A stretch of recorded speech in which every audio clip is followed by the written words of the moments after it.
তিনি বন্ধুৰ জীৱন ৰুবুল ৰাহুল আৰু ৰিদীপ তিনিটা পৰিয়ালৰ তিনি বন্ধু আছিল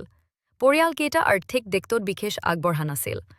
ৰাহুলৰ দেউতাকে সৰু এখন দোকান চলায় ৰুবুলৰ দেউতাকে গাখীৰ বিক্ৰী কৰি পৰিয়াল পোহপাল দি আহিছে আৰু ৰিদীপৰ দেউতাকে খেতি কৰে তিনি দেউতাকৰ পুত্ৰ তিনি বন্ধুৱে একেখন স্কুলতে পঢ়ে ৰুবুল পঢ়াত ভাল ৰিদীপো পঢ়া একেবাৰে বেয়া বুলিও নহয় হ'লেও ৰুবুলৰ হাতে ফেৰ মাৰিব নোৱাৰে আৰু ৰাহুল পঢ়াত একেবাৰে বেয়া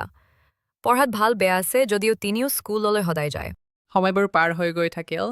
তিনিও একেলগে মেট্ৰিক পৰীক্ষা বহিল পৰীক্ষা শেষ হোৱাৰ পাছত ফলাফল বাদ চাইৰল গতানুগতিকভাৱে সময় সলনি হোৱাত ফলাফলৰ দিন পালেহি তিনিও বন্ধুৰ ফলাফল ওলাল ৰুবুলৰ ভাল ৰিজাল্ট আহিল ৰিদীপ আৰু ৰাহুলৰ ৰিজাল্ট বেয়া হ'ল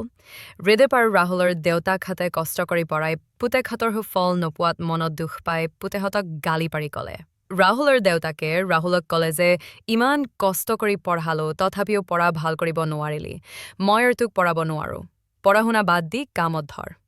আৰু ৰিদীপৰ দেউতাকে ৰিদীপক ক'লে